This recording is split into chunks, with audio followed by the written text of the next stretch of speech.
देश के अब तक सर्वाधिक लोकप्रिय गृह मंत्री आदरणीय अमित शाह जी, प्रदेश के प्रभारी श्री अरुण सिंह जी, भारतीय जनता पार्टी के प्रदेश अध्यक्ष सीपी जोशी जी, नेता प्रतिपक्ष श्री राजेंद्र राठौड़ जी, केंद्रीय मंत्री श्री अर्जुन जी और श्री गजेंद्र सिंह जी, चुनाव के प्रभारी श्री नितिन पटेल जी और हमारे संगठन महामंत्री श्री चंद्रशेखर जी, सभी सांसद महोदय कनक जी, अर्जुन लाल जी, दिया कुमारी जी, विधायक जी, गोपीचंद जी, कैलाश जी, हरेंद्र जी, अमृत जी, जिला इस यात्रा के संयोजक चुन्नीलाल जी, जिला प्रमुख सूर्या जी और भारतीय जनता पार्टी के जिला अध्यक्ष प्रभु पांड्या जी, पर सबसे यहां हमारे जनजाति परिवार के सब जो बैठे हुए हैं उनको मैं हाथ जोड़ करके दिल से नमन करना चाहती हूं। जो प्यार, जो आशीर्वाद और जो साथ हमेशा दिया है। सबसे पहले तो मैं चाहूंगी कि आप दोनों मुट्ठी बनाइए, दोनों हाथ ऊपर करिए और मेरे साथ बोलिए, निष्कलंक भगवान की, निष्कलंक भगवान की, मावजी महाराज की। मावजी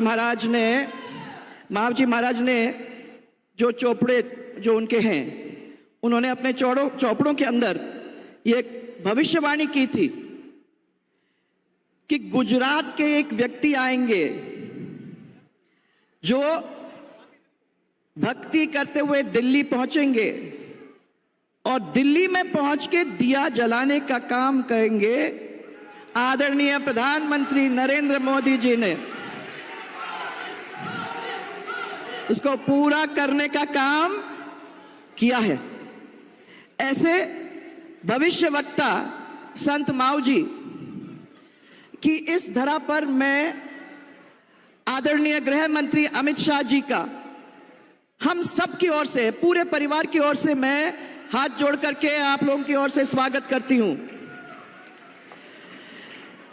ये वही अमित शाह जी हैं जिन्होंने कश्मीर के अंदर धारा 370 लगाकर आतंकवाद को खत्म करने का काम किया। ये वही अमित शाह जी हैं जिनकी वजह से और जिनकी नीतियों की वजह से आज भारत देश सबसे शक्तिशाली देश बनने के रास्ते पर चल पड़ा है। जिस कश्मीर के अंदर आतंकवादी गोली बरसाते थे, आज वहां उनमें से एक भी कंकड़ नहीं फेर सकता है। ये आज परिस्थिति उन्होंने बना के रख दी है। ये मोदी जी का कुशल नेतृत्व और अमित शाह जी के दृढ़ इच्छा शक्ति, इन दोनों की वजह से आज आपको कश्मीर के अंदर, उस घाटी के अंदर यह परिस्थिति देखने को मिल रही है। मोदी जी ने राम मंदिर का निर्माण किया, कितने सालों से चल रहा था, परंतु उन वादा किया और उस वादा करके राम मंदिर का निर्माण करने का राह खोल के आज करोड़ों लोगों की आस्था का सम्मान करके, और जनवरी के महीने में मुझे बताया जाता है कि जनवरी के महीने के अंदर उस भव्य राम मंदिर के अंदर हम लोग सब जाकर आराम से दर्शन कर पाएंगे। चाहे वो गरीब कल्याण अन्न, चाहे जनधन, चाहे आयुष्मान, चाहे उज्ज्वला, चाहे किसान सम्मान निधि और चाहे मुद्रा योजना, इन सब के माध्यम से करोड़ों करोड़ों देशवासियों का जीवन बदलने का काम उन्होंने किया है। इस अवसर पर हम सब यहां बैठे हुए हैं, बहुत सारे युवा भी हैं। मैं उन युवाओं को बताना चाहूंगी और आप सबको याद दिलाना चाहूंगी कि इसी अवसर पर चंद्रयान 3 चांद के ऊपर पहुंच चुका है। यह भारत की एक बहुत बड़ी उपलब्धि है। और उसके साथ साथ आदित्य L1 मिशन सफल तरीके से लॉन्च हुआ है और ये हम सब की ओर से माननीय प्रधानमंत्री जी को मैं बधाई देना चाहती हूं। एक बहुत बड़ी उपलब्धि यह भी हो रही है, जो देश के कोने कोने से 7,500 कलशों में मिट्टी लेकर अमृत कलश यात्रा दिल्ली पहुंचेगी और राष्ट्रीय युद्ध स्मारक के पास एक अमृत वाटिका वहां बनाई जाएगी और ये अमृत वाटिका एक भारत श्रेष्ठ भारत, इसका एक भव्य प्रतीक बनने जा रहा है, लोगों को याद करने का। मैं समझती हूं कि कभी भी आपको वहां दिल्ली जाने का मौका मिलेगा तो मैं वहां जरूर जाएंगे। इसके लिए आज मैं मोदी जी को भी बहुत सारी शुभकामनाएं देना चाहूंगी। आज ये परिवर्तन यात्रा हम लोग शुरू कर रहे हैं आपके सबके इस क्षेत्र से, इस पवित्र मंदिर के क्षेत्र से और उस जनजाति भाई के क्षेत्र से जिसके लिए उसका स्वाभिमान उसका सबसे बड़ा धन है। वो घास की रोटी खाया था, परंतु उसने अपने स्वाभिमान और ईमान को कभी नहीं बिकने दिया, ना तब ना अब। और इसके लिए हम सब आपको नमन करते हैं। जिस जनजाति के अंदर जन्म लेने वाली श्रीमती द्रौपदी मुर्मू आज देश के सर्वोच्च पद पर गई है, वहां जनजाति ये समुदाय का ही नहीं परंतु महिलाओं का भी, हम सब महिलाओं का मान बढ़ाने का काम जनजाति का तो कर ही रही है, परंतु महिलाओं का भी मान बढ़ाने का काम वो कर रही है। यहां के व्यक्ति सच्चे हैं, प्रेमी हैं और मैं इतना ही कहना चाहूंगी कि इन लोगों ने अपने इस अपनत्व के डोर से हमको सबको बांध के इस क्षेत्र के अंदर रखा है। इस क्षेत्र के आशीर्वाद से ही हमने 2003 के अंदर पहली बार एक स्पष्ट और अभूतपूर्व बहुमत लिया था, वो आप लोग सबकी वजह से। और फिर मैं याद दिलाना चाहूंगी कि 2013 के अंदर इसी क्षेत्र के सहयोग की वजह से हम लोगों ने एक ऐतिहासिक जनादेश लिया। ये आप नहीं होते तो हम वो चीज कर नहीं पाते थे। इस क्षेत्र को में ध्यान रखने की जरूरत है कि मावजी महाराज और शिक्षा के लिए जीवन समर्पित करने वाली काली बाई का पैनोरामा बनाने का काम हम लोगों ने किया। इस मानगढ़ धाम में राष्ट्रीय जनजाति संग्रहालय बना, डूंगरपुर में मेडिकल कॉलेज बना, बांसवाड़ा के अंदर गोविंद गुरु का एक यूनिवर्सिटी बना और भीम कौर बटालियन जिसमें हमारे बहुत सारे बच्चों को मौका मिला, ये स्थापना करने का काम हम लोगों ने किया है। करोड़ों रुपए खर्च करके बेणेश्वर धाम का विकास करवाने का काम किया और ये एनीकट जो आप लोगों को सबको दिख रहा है उसको बनाने का काम तब किया।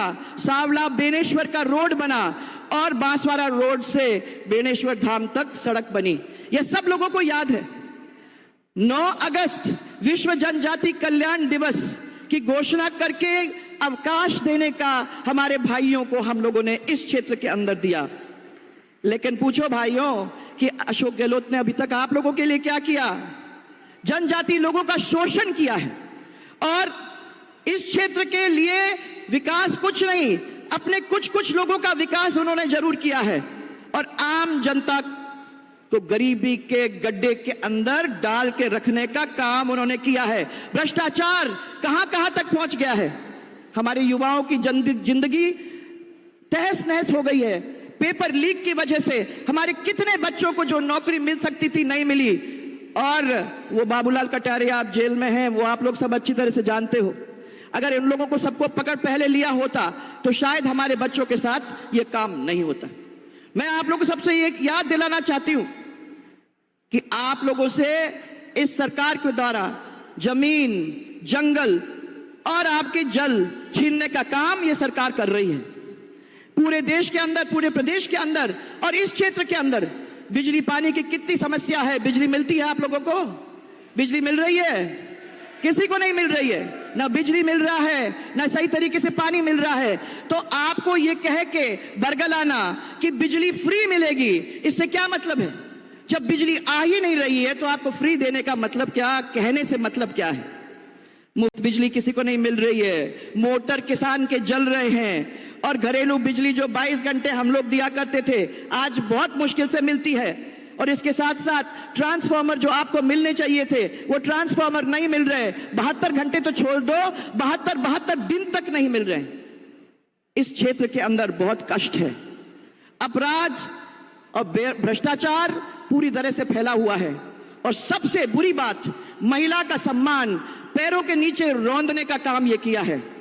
बच्चियों के साथ आपत्तिजनक वीडियो, हमारी अभी यहां डूंगरपुर के अंदर 6 बच्चियों के साथ जो शोषण हुआ है वो आप लोग सबको अच्छी तरह से मालूम है। इसके साथ साथ ब्लैकमेल करना और उसके साथ साथ सरकार की शह पे धर्म परिवर्तन करने का काम किया गया है। लेकिन अब वो दिन गए। मैं समझती हूं कि समय आ गया है। महिलाओं को अपनी जगह को संभालने की जरूरत है। आप लोग सबको इकट्ठा होने की जरूरत है और याद ये करना है कि ये लोग कुछ आपका भला नहीं कर सकते।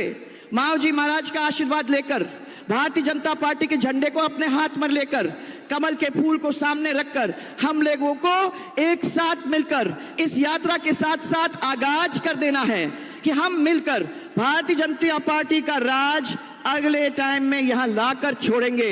अगर हां करते हो तो दोनों हाथ ऊपर करके मेरे साथ जोरदार नारा, भारत माता की, भारतीय जनता पार्टी, भारतीय जनता पार्टी। आप लोग सबको मेरा बहुत सारा प्यार और मेरा बहुत सारा धन्यवाद।